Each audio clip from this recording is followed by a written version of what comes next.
Shalom saudara-saudaraku yang terkasih di dalam nama Yesus Kristus. Berjumpa lagi dengan saya di pagi hari ini untuk saya boleh berbagi firman Tuhan kepada kita semuanya. Saya bersyukur dan berterima kasih kepada Tuhan masih diberi kesempatan untuk boleh berbagi firman Tuhan. Izinkan saya berbagi firman Tuhan dan kiranya saudara-saudara saya yang mendengarkan sharing di pagi hari ini boleh diberkati Tuhan dan boleh dibangkitkan kembali, diteguhkan kembali kerohaniannya melalui firman Tuhan yang akan saya bagikan saat ini. Saudara-saudara, saya ingin berbagi firman Tuhan tentang kisah persembahan seorang janda di dalam Markus pasal 12 ayat 41 sampai 44. Saya ingin membacakan satu ayat firman Tuhan di ayat yang ke-43 dan 44. Maka dipanggilnya murid-muridnya dan berkata kepada mereka, "Aku berkata kepadamu, sesungguhnya janda miskin ini memberi lebih banyak dari semua orang yang memasukkan uang ke dalam peti persembahan. Sebab mereka semua memberi dari kelimpahannya. Tetapi janda ini memberi dari kekurangannya, semua yang ada padanya, yaitu seluruh nafkahnya." Saudara-saudara yang terkasih, berbicara tentang persembahan berarti berbicara tentang uang, ya kan? Orang selalu kalau berbicara tentang persembahan berarti uang aja. Di dalam perjanjian baru bahkan zaman sekarang ini, ya, kalau berbicara persembahan udah langsung material. Padahal dalam perjanjian lama, persembahan itu tidak hanya berbicara uang saja, tetapi ternak, binatang, kehidupan. Nah, saudara-saudara yang terkasih, ada banyak gereja-gereja sedang sensitif masalah persembahan. Bahkan ada gereja-gereja hancur, ada gereja berantakan, ada percekcokan, perselisihan antara jemaat ini dengan itu karena biasanya masalah persembahan. Ya, pendeta-pendeta enggan berbicara persembahan, ya, kadang-kadang enggan karena ada banyak kesulitan-kesulitan di dalam penerapan, saudara-saudara. Tapi saya mau katakan kepada kita di pagi hari ini, kenapa Alkitab, Tuhan Yesus, dan juga di dalam Alkitab ini selalu membahas tentang persembahan juga. Karena persembahan itu adalah kewajiban. Amin ya. Di dalam kitab perjanjian lama sampai perjanjian baru selalu disampaikan di sana persembahan, ada kalimat persembahan. Itu berarti adalah perintah Tuhan, kewajiban kita kepada Tuhan. Nah, sekarang pemberian persembahan itu dalam bentuk apa? Itu yang seharusnya kita pikirkan, saudara-saudara. Nah, kalau Paulus mengatakan bahwa berikanlah persembahan itu, sebab persembahan itu adalah tubuh kita. Artinya tidak hanya berbicara tentang material itu atau uang itu atau benda, tapi hidup kita akan menjadi persembahan kepada Tuhan ketika kita sungguh-sungguh menyediakan hidup ini untuk kemuliaan Tuhan. Saudara-saudara yang terkasih, uniknya dalam kisah firman Tuhan tentang persembahan si janda ini, Yesus menyoroti persembahan yang diberikan oleh si janda ini yang dikatakan di sana 2 peser atau 1 duit. Saudara-saudara yang terkasih, kita melihat berapa nilai daripada uang ini. Kalau diuangkan dengan sekarang itu bisa saja beberapa ribu saja. Ya, beberapa ribu saja. Nah, saudara-saudara yang terkasih, Yesus berkata bahwa perempuan si janda ini memberi lebih banyak daripada orang kaya yang memberi besar. Mengapakah Yesus berkata seperti itu? Yesus tidak melihat nilainya, saudara-saudara. Tapi Yesus ingin memberitahukan bahwa dalam memberi persembahan itu harus dari ketulusan. Itu harus motivasi dengan kasih. Harus dari kehidupan yang layak. Kenapa kita memberi persembahan itu? Pertama sekali yang harus kita ingat adalah persembahan ini harus menjadi hormat kemuliaan bagi nama Tuhan. Tetapi orang kaya yang memberi persembahan pada saat itu dengan jumlah yang besar, motivasinya adalah supaya mereka dilihat orang, supaya mereka dijadikan sebagai orang yang sangat terwow pada zaman itu. Banyak kali biasa.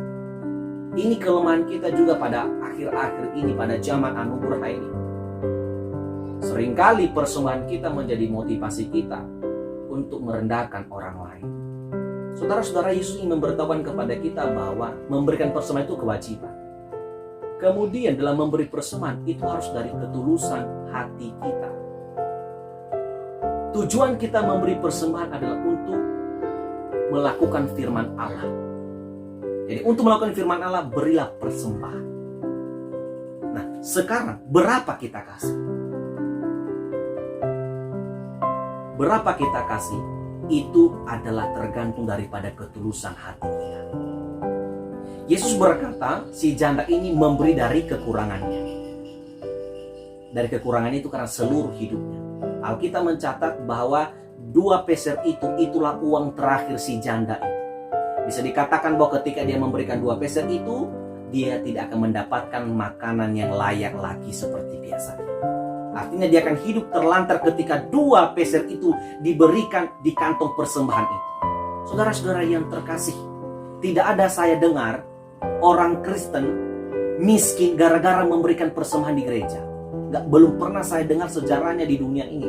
Saya sudah 20-an tahun saya hidup Kristen dan tidak pernah mendengar ada orang Kristen miskin terlarat gara-gara memberi persembahan kepada Tuhan melalui gereja.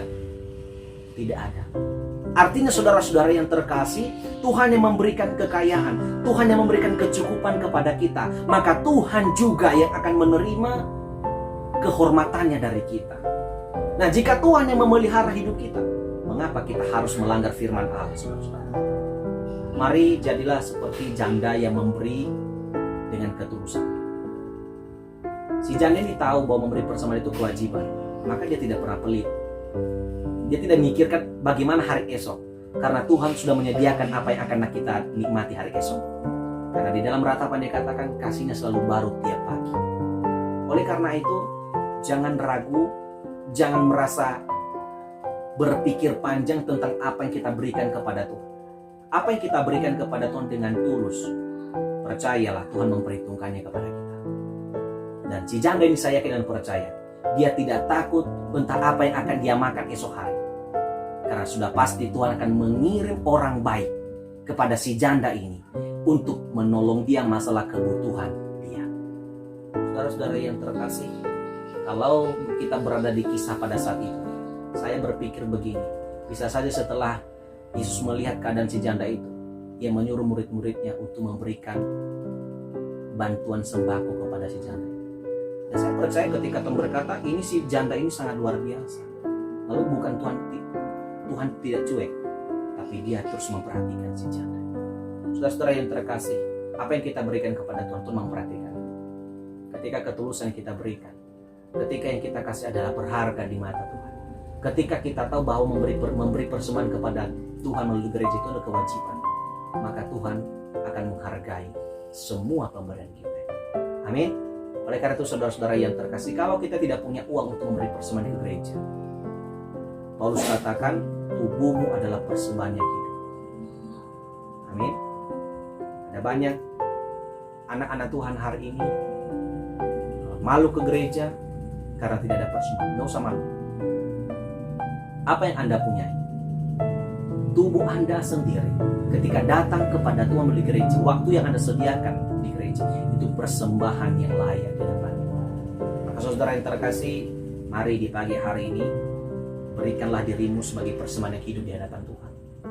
Kalau saudara tidak punya harta, kalau saudara tidak punya apa-apa untuk diberikan kepada Tuhan dalam hal material, jadikanlah dirimu sendiri persembahan hidup untuk kemuliaan bagi nama. Dengan cara Anda melayani Dia, Anda menjadikan pelayan itu menjadi prioritas utama. Pelayan di keluarga, di tengah-tengah gereja, dan segala macam. Intinya kita hidup untuk melayani Tuhan. Amin. Kiranya Tuhan memberkati kita dalam firman Tuhan di pagi hari ini, dan selamat beraktivitas saudara-saudara, selamat bekerja, selamat melayani buat saudara-saudara hamba Tuhan di sepanjang hari ini. Kiranya apa yang kita kerjakan, usaha yang kita jalankan, ekonomi yang kita rindukan, semoga Tuhan menyediakan yang terbaik. Tuhan memberkati, selamat pagi saudara-saudara. Shalom.